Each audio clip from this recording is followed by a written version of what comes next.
Good morning, Your Honors. Good morning. Judge McGee, Judge Smith, Judge Stafford, good to see you all again.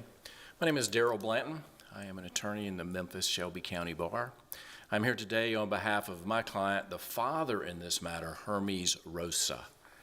Do my best to refer to the parties as father and mother.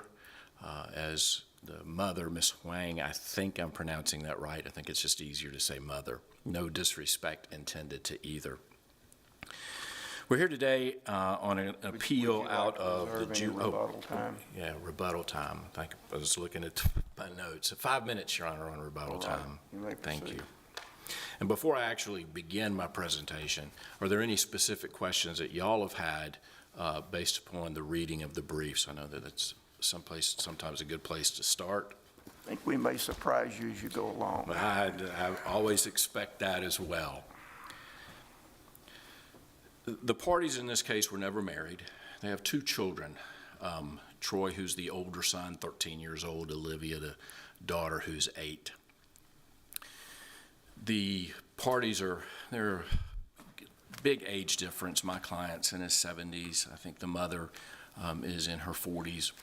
And they have been contentious litigants since basically the birth of the children.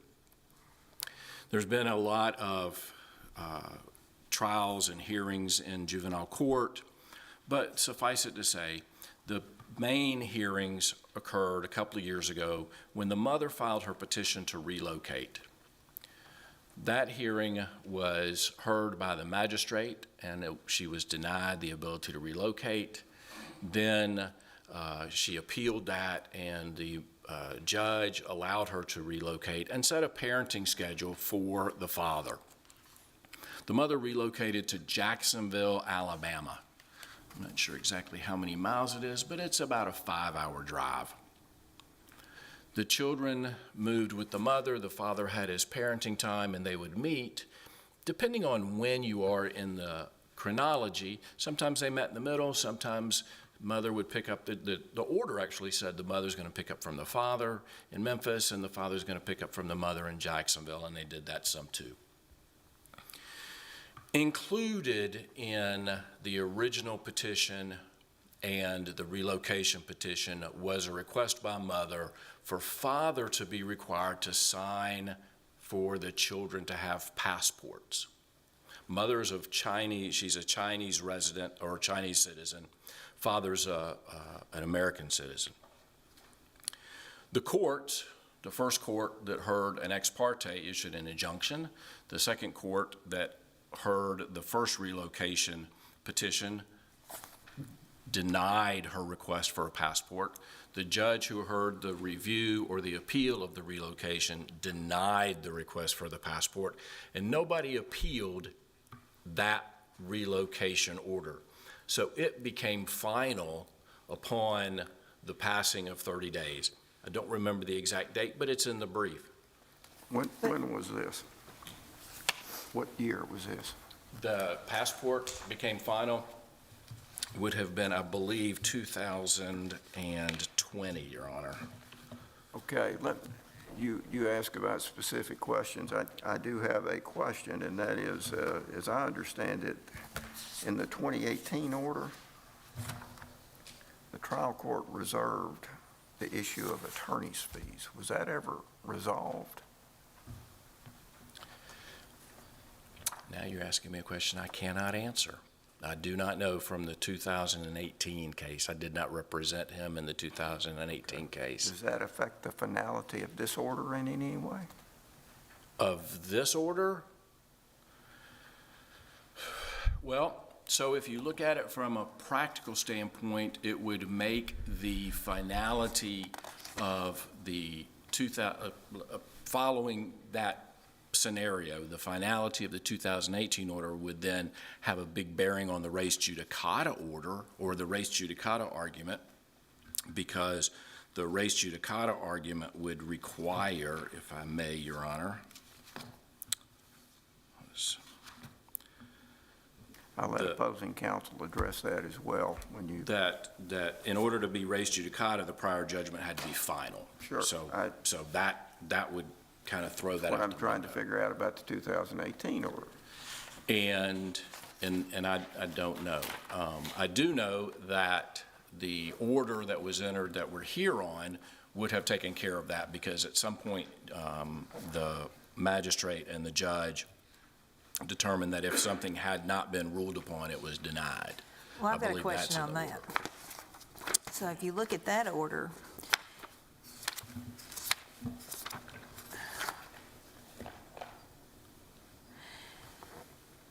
that order from October of '24 states, "This is a final order intended to resolve all issues in controversy, and any matters not addressed herein are dismissed, with the exception of child support, which shall be addressed in a separate proceeding." That's correct. And that was addressed and addressed by a different order. In juvenile court in Shelby County, they do things in two different courts. Your custody orders are in one court, and your child support orders are in a wholly different court, done by different judges. And so they bifurcate them, and this is how they write the orders. So is that is that child support order in the record? I don't remember. I believe it is. But I don't We haven't been remember. through all of the records yet, obviously. We've read the briefs, but we haven't been through the Right. entire record yet. So you believe that we're going to find that order in the record? Because if not, we could have a problem here. Well, that's correct. I believe it will. One of the things, and I was addressing this with my opposing counsel, is one of the problems in the record itself is the juvenile court, when they submitted the record to this court, the pleadings weren't in chronological order, and so it makes it a little difficult, and that's one of the reasons that I'm just, because I could look at the end of the record and see if that was it. But I stand here fairly confident that it's in here, but I could be mistaken, because I didn't look for it. Again, I'm looking at this order coming from the magistrate, who then filed this order on the behalf of the custody hearing.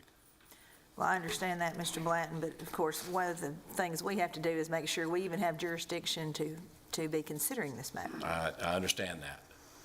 So, Thank you. and I understand how that affects the potential res judicata from even the 2018 order. But it doesn't necessarily affect the change in circumstance that we would have as it Well, relates to. let me ask you one other question before you get into that, Mr. Blanton. Do these parties have any permanent parenting plan? You mean like the actual form Like an permanent? actual form, yes.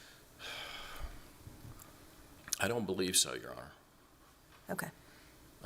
Again, in the juvenile court in Shelby County, it's not uncommon not to have a permanent parenting plan, that the parenting schedule is as set forth herein, where the judge would say, we're going to first, third, and fifth weekend. So I don't remember I don't think there was a 2018 parenting plan. Okay, thank you. So the change of circumstance regarding the passport, there was no testimony regarding that, if that would be the issue. Well, do you have to have a change of circumstances if you don't have a final judgment? Well, again, now we're getting to an issue that if we don't have a final judgment, none of this. Well, no, I'm taking you at your word. Right, and- You have a better understanding of the record at this juncture than we do. Assuming that you've got a final judgment at the end where the court makes the omnibus statement that everything else is denied, that may give you the final judgment. But at the point in time that I assume you're trying to say that there's been no change, no material change, or no change in circumstances, do you have to have a change in circumstances because you don't have an order down that requires a change in circumstances? Well, but by that, if you follow that logic, then you don't have an order at all. And Is so that unusual? it's you've not got an order, unusual. But an order can have varying meanings and effects. Correct. And so the issue still would be if the ordering part says we're not going to get into the passport on Thursday, and we come to court on the following Tuesday, it still should be the same ruling unless something has changed. But if And it's so- not a final order, can't the court change those things at any time? Well, they could, but I think you still have to have some proof or some finding that there's a reason for the change. Not necessarily so. The judge could change his mind. Well, His or her mind. that's true too. I've done it before as a trial court judge. And so, but when you do that, I think that there's an obligation to say, here's why I did it. So that then whoever follows has the ability to say, you were wrong.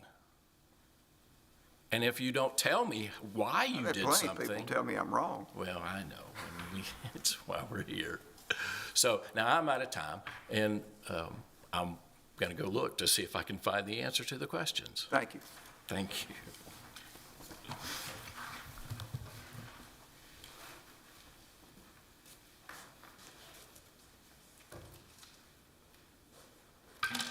Good morning. May it please the court, I'm Laurie Hall. I represent the appellee, Jianping Wang, and I'm a member of the Memphis Bar. I did not anticipate Your Honor's question about that order from 2018. I don't have it with me, and I don't specifically recall that about the attorney fees. I did represent my client, the appellee, at that time, but I would It submit... may not be an issue, but we don't know. I would submit that if that matter was not resolved, that this latest order would resolve it, since it has the paragraph that it resolves all pending issues before the But court. it could also affect the analysis of subsequent orders, could it not? I do agree when it comes to this appeal, it would affect the analysis of the issues that the father has raised on appeal. With regard to that passport issue, I believe that the issue is not re judicata, that the trial court did properly grant my client her request for the children to obtain passports. New facts had arisen from the time that the court had made the ruling that it was not going to insert itself into that matter. Many facts had arisen since then. My client actually is a United States citizen. She's now a tenured professor. She's married to a United States citizen. The children are older. They wanted to travel to Europe. They missed that opportunity because the father refused. Was there to- testimony about that? There was testimony about all those things, yes. And they missed the opportunity to travel to Europe. My client's mother's aging, and she's never met the children. My client would like to take the children to meet her. I do think that there have been all those changes of circumstance that apply.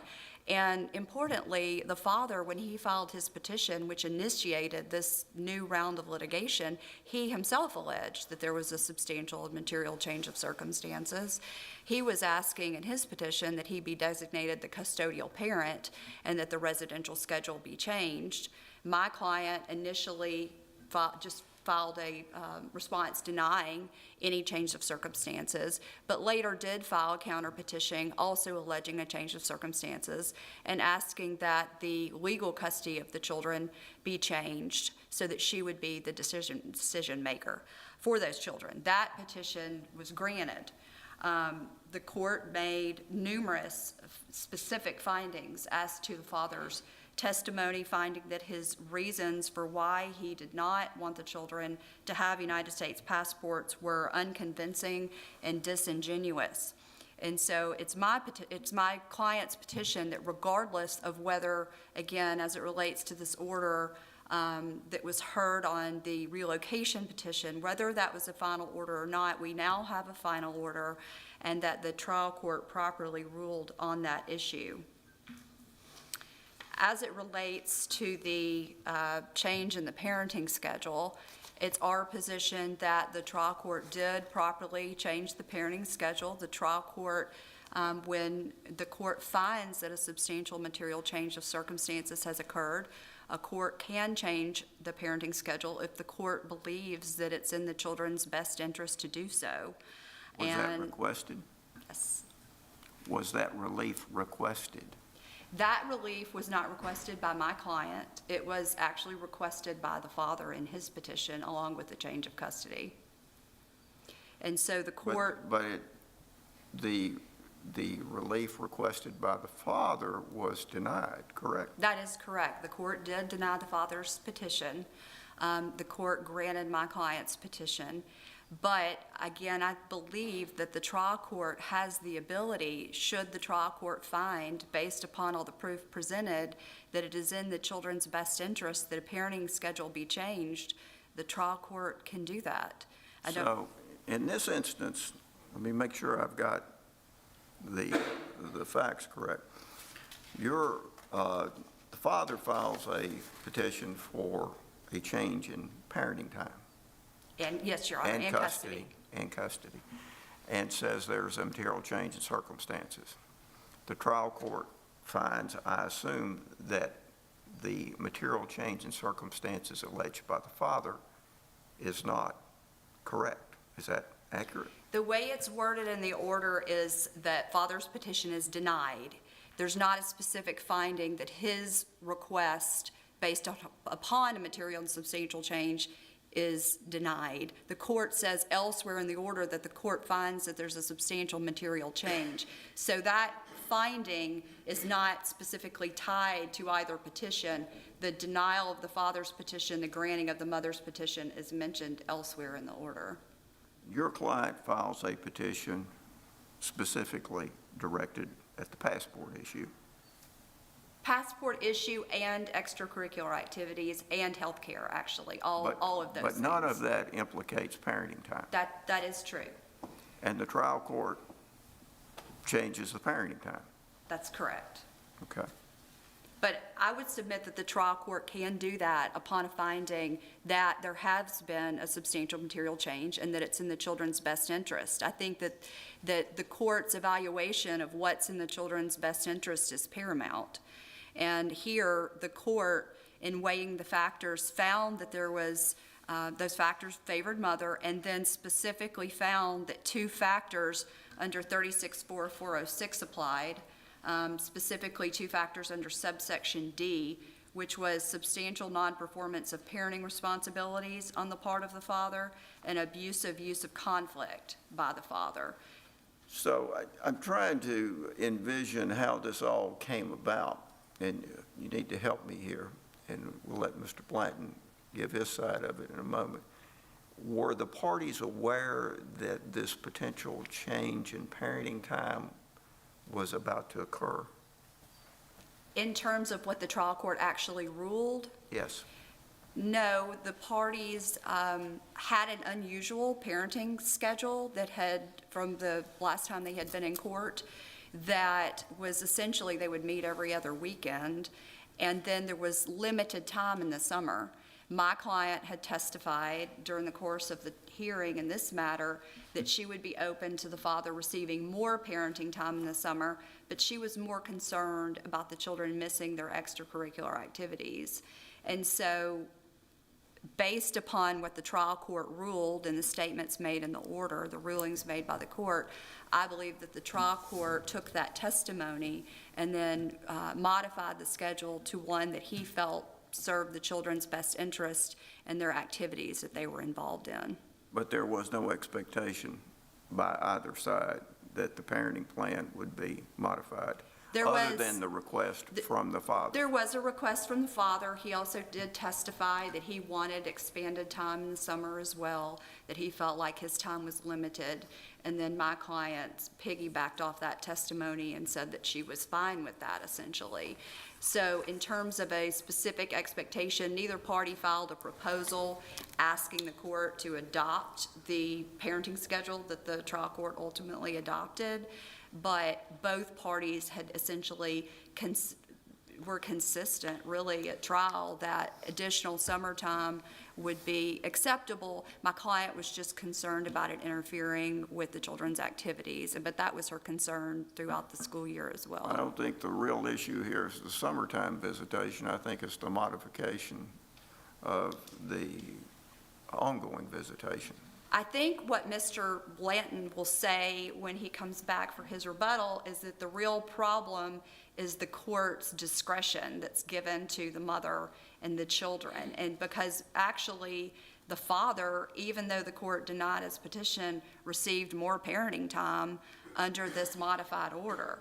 Because of the summer visitation. Because of the summer visitation. And I believe also, I may be incorrect about this, but I believe this order also included some additional holiday and break time that the prior order did not. So the father actually has additional time. The caveat to that is that the order says that the mother, depending on the children's activities, may begin the day-to-day parenting time on a Saturday instead of a Friday, and that when the children turn 14, they have some discretion about where they spend their time.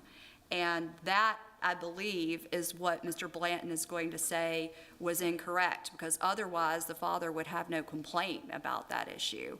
And my position, just so the court knows on that, is that when the court made specific findings under 36-4406, that the statute says that when a court makes those specific findings, that the court may preclude or limit any provision of a parenting plan. And I understand here we don't have a parenting plan, we have a court order. I agree with Mr. Blanton.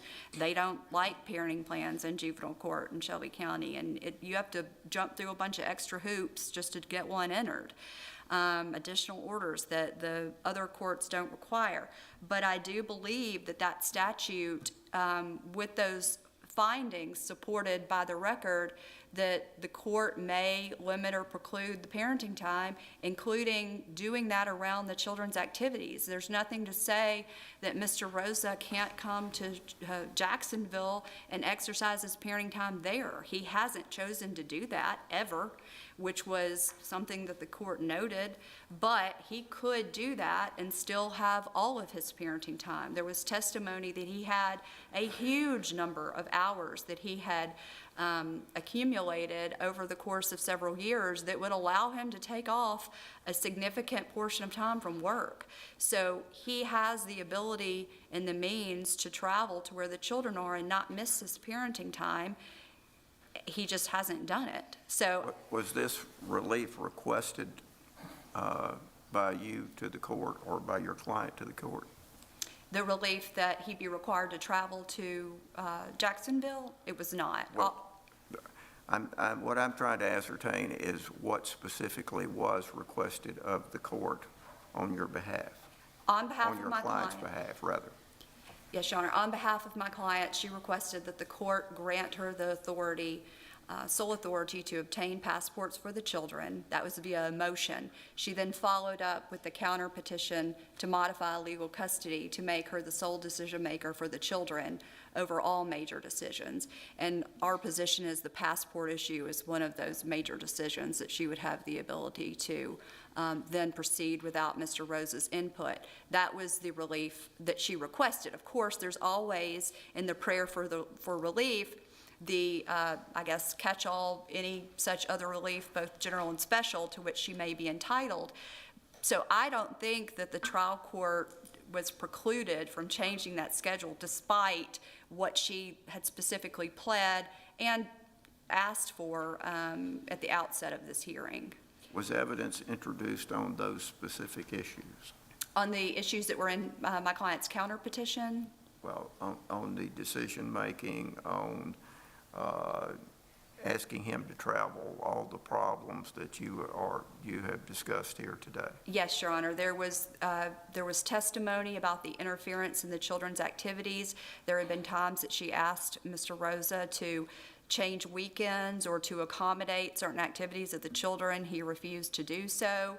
He was not agreeable to the children traveling for enrichment opportunities such as the trip to Europe. He was not informed, nor did he seem to want to become informed about the daughter's diabetic diagnosis. She had provided him with the information so that he could go and get the records himself if he wanted to do it.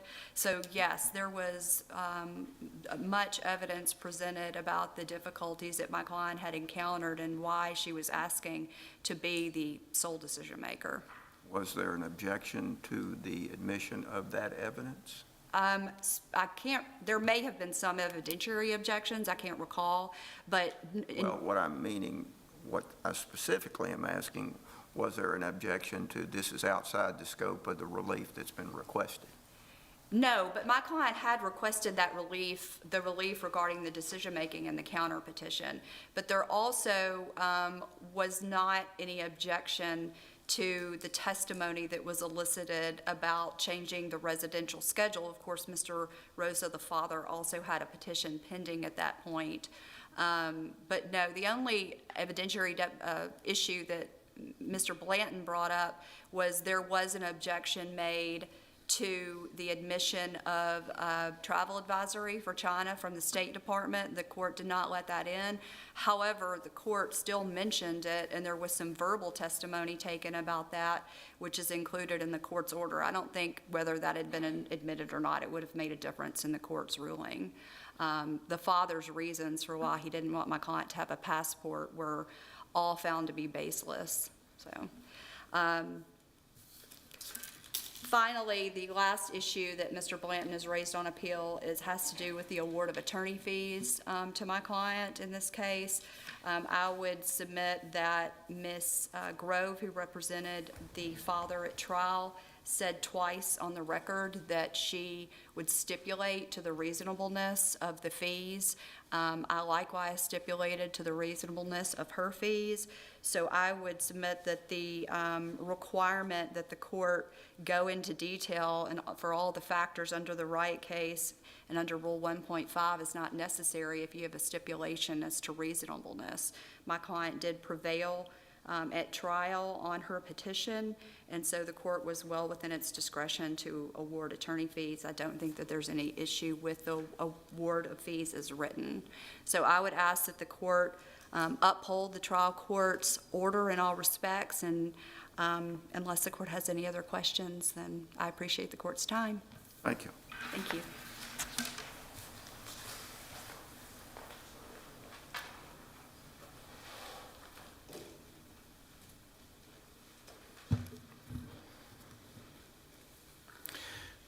I hate to stand up here and say I couldn't find the answer to the question, but I couldn't find the answer to the question, at least not on my little tablet regarding either the 18 order or the child support order.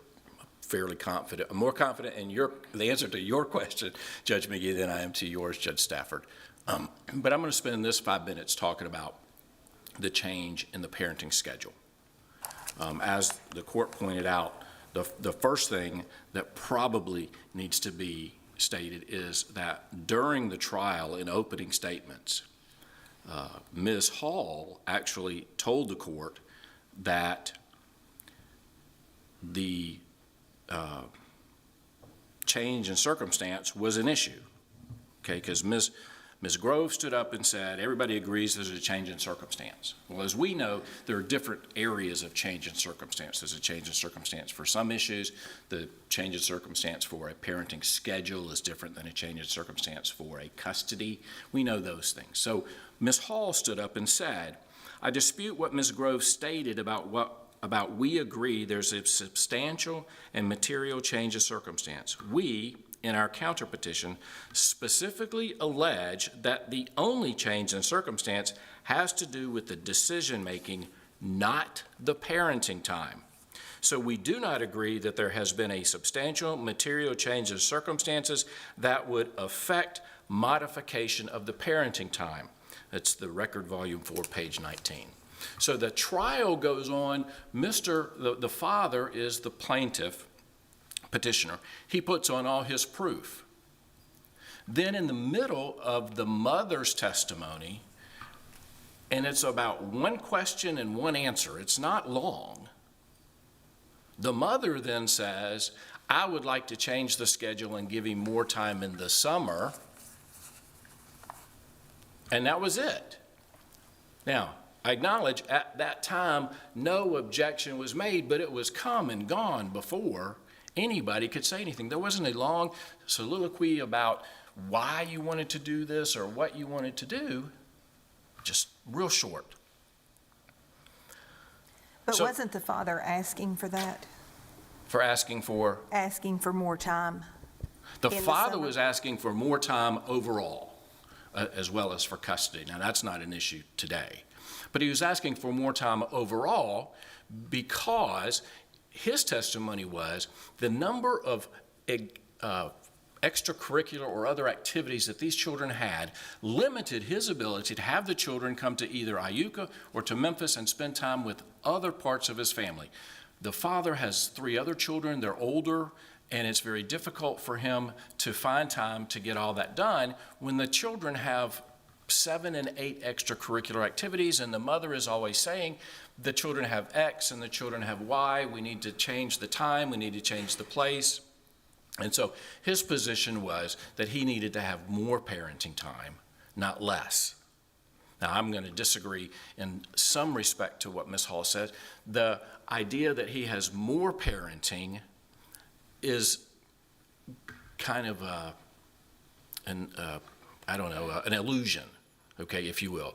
What the judge said is the father should have the majority of the summer, but it should be based around the children's activities, and that the mother has the right to change anything that she wants.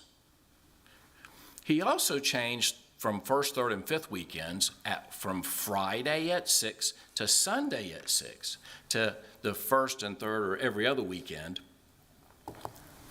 to a time and a place designated by the mother. So the mother could say, on your weekend, Father, you need to come to Jacksonville, pick up the children at 2 p.m. on Saturday because they have band camp Saturday morning, and I made that up. But you have to have them back Sunday at 6. Or you have to have them back Sunday at 4 because they have to go to church. Or you have to have them back Sunday at noon because they have something going on. There's no limit to what the mother could do or not do to thwart the father's parenting time. The statute says we have to know where the kids are supposed to be every day during a school year or during the year. And that doesn't do this because she can change her mind or change the schedule at any point in time. So I have a question that I apologize for it being not a very good question on the front end because it's hard for me to articulate what I'm about to say. So if I don't make any sense, it's fine to tell me that. If this order didn't say father's petition is denied, and this was the ultimate relief that we got, hypothetically, if that wasn't included in this order, would this be a problem? Yes, it would be a problem, okay? Because again, and I hate to say in a standard situation, but in a normal situation, we have father has parenting from X day at X time until Y day at Y time. Everybody knows that. Everybody makes their plans. Father has parenting. In the old order, for instance, he had a summer parenting from June 15 to June 30, July 15 to July 30. Everybody made plans. Everybody knew that.